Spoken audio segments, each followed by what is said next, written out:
Y creo que hay que hacer un reconocimiento al tribunal por la titánica labor de tener ese dispositivo para el día de ayer. Digo titánica labor porque que es el primer macroproceso de los que se iniciaron luego de que salió del poder el Partido de la Liberación Dominicana, tenía muchos matices.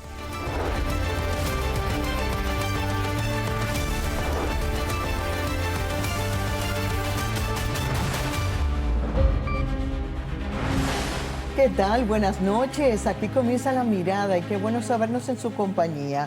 Mi partner, mi compañero, Víctor Gómez Casanova, está ausente. Le vamos a mandar un abrazo lleno de mucho cariño y luz de sanación, porque bueno, ahí parece que comienza un proceso viral que nosotros esperamos que no sea y que retorne pronto.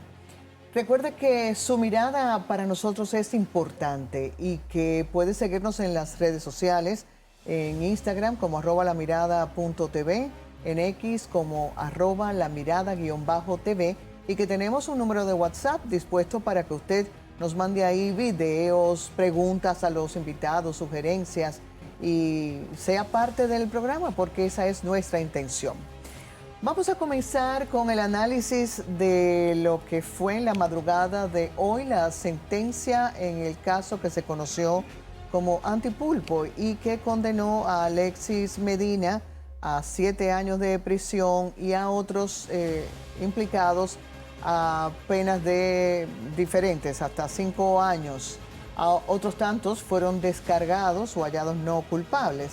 Entonces es bueno que nos hagamos acompañar de abogados que puedan darnos luz en este sentido. En estudio damos la bienvenida a Chanel Liranzo, quien es abogado penalista. Gracias por estar con nosotros. Gracias. Y vía telefónica al doctor Carlos Salcedo, reconocido, respetado, reputado y un hombre que se ha implicado en muchas causas importantes por y para el país, independientemente de los casos privados. Gracias por estar con nosotros, vía telefónica por lo menos. Un placer. Gracias, siempre a tu orden, siempre a la orden de ustedes. Muchas gracias. Bueno, vamos a comenzar con lo que a la gente le ha inquietado más. El por qué solo 7 años, de acuerdo al común de la gente, en el entendido de que ante acusaciones tan graves, un desfalco tan mayúsculo como 5.000 millones de pesos, de acuerdo a lo presentado por el Ministerio Público, solo se haya decantado el tribunal colegiado, encabezado por la jueza Claribel Nivar, por ese tiempo. Chanel. Mira, primero agradecerlo nuevamente por la invitación y creo que hay que hacer un reconocimiento al tribunal por la titánica labor de tener ese dispositivo para el día de ayer. Digo titánica labor porque que es el primer macroproceso de los que se iniciaron luego de que salió del poder el Partido de la Liberación Dominicana, tenía muchos matices, mucha cantidad de imputados, mucho volumen probatorio, y las juezas cumplieron con un cronograma que yo creo que hay que reconocer esa labor inicialmente. Entonces, con el tema de esa condena, esa expectativa ante una petición del Ministerio Público de 20 años, condenas máximas en los ilícitos que perseguía, fundamentalmente porque ellos incluían el tipo de asociación de malhechores, el lavado de activos que siempre va aparejando, pero que tenemos que tener una realidad y tenerla consciente, y es que respecto a los tipos penales concretos de corrupción, las penas son mínimas. ¿Ah, sí? En nuestra legislación actual. Son mínimas las sanciones porque solamente tenemos tipos básicos, que son el soborno activo y pasivo. Y eso digo, tenemos al momento porque ya se aprobó un código penal que sí tiene unas variaciones considerables respecto a las sanciones de corrupción, que aumenta, o sea, que tiene un catálogo de tipos penales muchísimo más amplio y que incluye una figura bastante novedosa para nosotros, que es el cúmulo de penas, que es algo que no tenemos en nuestro ordenamiento, por lo cual, independientemente de que a él se le haya retenido responsabilidad penal por 3 ilícitos penales, soborno, lavado de activos y asociación de malhechores, solamente va a recibir la condena mayor de esas sanciones, que en este caso ha sido la condena a 7 años. Entonces yo preliminarmente entiendo que no es una condena pequeña, sino bastante significativa, y más, como te señalé, siendo el primer macro proceso de estos que se han llevado a cabo en el país. Doctor Salcedo, el procurador Camacho decía que, claro, la sentencia tiene sus luces con esas condenas y sombras que ellos van a apelar, como el descargo de la hermana de Alexis Medina, del doctor Freddy Hidalgo y demás. Pero también decía que se ordenó el decomiso de todos los bienes de los condenados. ¿Es así? Mira, yo creo que ciertamente hay debilidades en el actual Código Penal, en el Código anterior, bajo el cual se estaba, en este caso, procesando a cada uno de los acusados. Sin embargo, el Ministerio Público, en un afán siempre desmedido, con niveles de subjetividad más que de objetividad, siempre traen aparejados todos esos delitos de corrupción con el lavado de activos, la asociación de malhechores.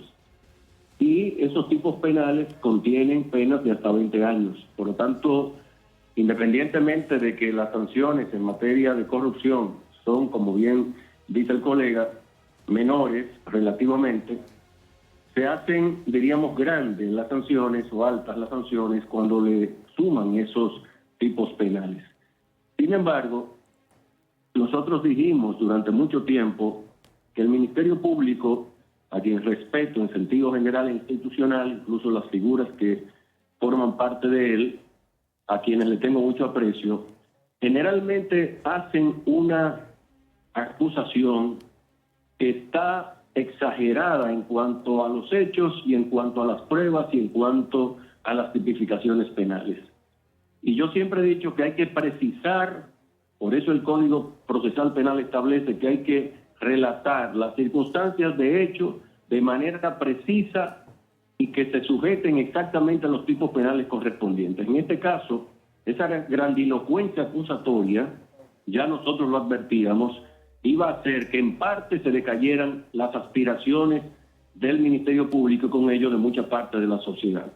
De todas maneras, se trata de una sanción relativamente importante, sobre todo en un caso como el primero, más sonado, y de estos macroprocesos, como dice bien el colega, es una sanción importante y ejemplificadora. Sin embargo, tengo mis dudas de que esa sanción se pueda sostener frente a las contradicciones que revela la sentencia, aun cuando respeto muchísimo esa segunda sala, integrada por jueces íntegras, pero de todas maneras hay serias contradicciones, porque ahí hay, por ejemplo, sanción de lavado de activos sin tener un delito precedente relevante, entre otras cosas.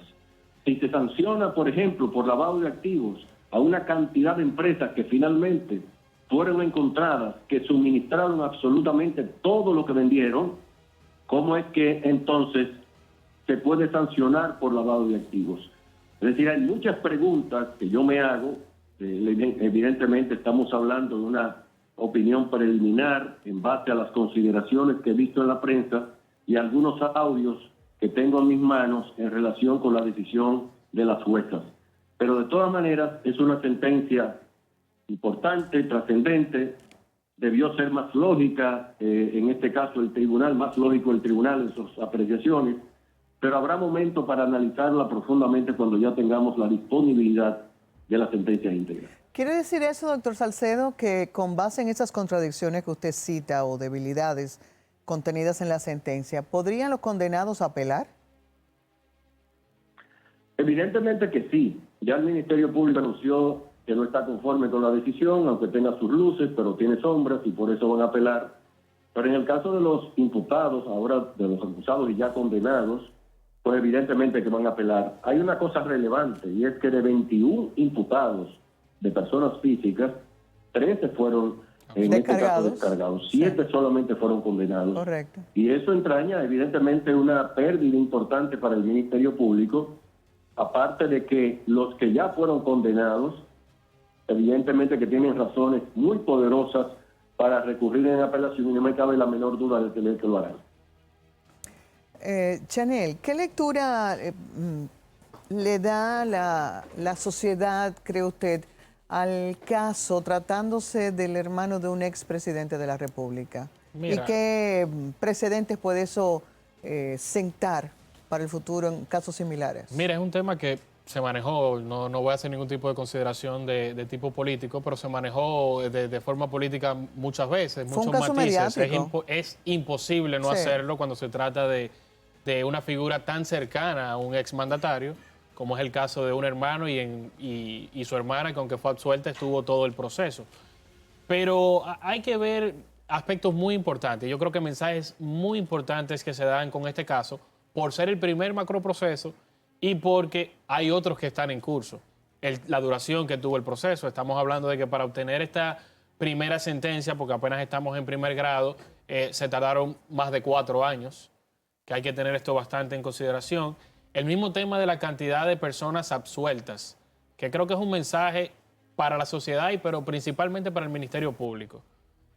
No es productivo realizar una investigación e incluir a una cantidad de personas que no sean esenciales, perseguir penalmente para avanzar un caso. Y lo digo a propósito de otros procesos que tienen 40 y pico de imputados y que muchas veces es contraproducente para la propia duración del proceso y para este resultado, porque al final la sociedad ha esperado resultados de estos procesos y espera por lo menos justicia, porque no vamos a decir condena, porque si no se prueba la comisión de ilícitos es imposible que llamemos justicia a una decisión que condene a estas personas. Pero también es importante el mensaje respecto al tratamiento que tenemos que darle a estas personas, a cualquier persona que sea señalada, hasta tanto tenga una sentencia definitiva. En este caso todavía no tenemos una sentencia definitiva, pero el tratamiento que el Estado, de manos del Ministerio Público y de sus autoridades, le dio a estas personas durante el proceso, hay que revisarlo. Hay que revisarlo, ¿por qué? Porque son personas que se trató muchas veces como culpables y ahora tienen una decisión que confirma ese estado de inocencia de estas personas y que debe llamarnos a reflexión de que el proceso en sí no debe ser el castigo. El castigo debe venir ahora, a raíz de una sentencia y cuando se confirme por todas las instancias correspondientes. Ahí, cuando no haya espacio a ninguna duda, para entonces nosotros de verdad analizar que nuestro sistema está funcionando correctamente. Otro señalamiento muy puntual es respecto al tema de compras y contrataciones. Las juezas señalaban ayer en las motivaciones, que ya la veremos cuando esté disponible en septiembre la sentencia íntegra, el tema de que hay muchas cosas que son faltas de carácter administrativo. ¿Por qué? Porque la antigua ley 340 no tenía disposiciones de carácter penal y muchas cosas que el Ministerio Público vendió de alguna forma como parte de ilícitos penales, como defraudaciones directas al Estado, no lo eran a los ojos de la ley. Y una cosa es el derecho administrativo, incluso el derecho administrativo sancionador, y otra cosa muchísimo más grave a la que tenemos que tratar de forma diferente es el derecho penal y las consecuencias penales de un ilícito. Doctor Salcedo, ¿usted cree que todos esos elementos que al final han quedado fuera eran parte del impacto que se quería tener tratándose de los implicados y de la causa? Mira, yo creo que se ha señalado diríamos anticipadamente, yo incluso lo advertí precedentemente en un medio o en dos, que muchas expectativas que el Ministerio Público de alguna manera vendió en la población dominicana iban a desvanecerse como producto de una decisión de jueces y juezas, en este caso, íntegras y con sobrada experiencia. Y es que la exclusión de una cantidad importante de acusados, también como decía el colega, implica una revisión minuciosa por parte del Ministerio Público de la forma en cómo estructura una acusación. Nosotros que hemos sido alguna vez facilitadores del Ministerio Público y de mucha gente, pero sobre todo el Ministerio Público, siempre advertíamos que las acusaciones son elementos determinantes para que finalmente la acusación se convierta en una especie de sentencia. Y la única forma de hacerlo, cuando se anunciaban 13,000 y pico de páginas de esta acusación, yo decía, pero tienen que estar locos los miembros del Ministerio Público, y a mí no me cabe la menor duda de la capacidad sobrada que hay muchos miembros del Ministerio Público ahí.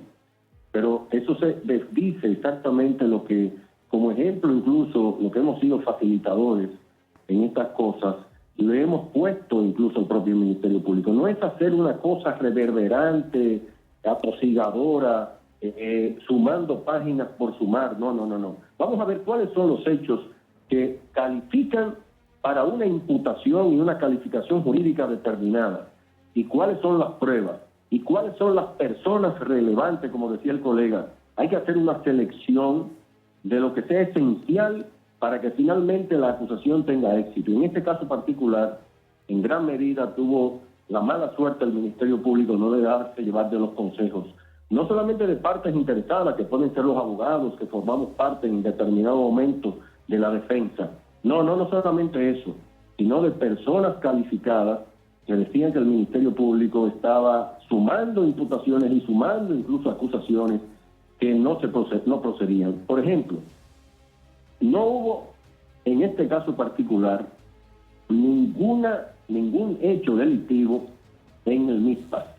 No hubo hecho delictivo en el Ministerio de Obras Públicas. No hubo hecho delictivo en OISOE.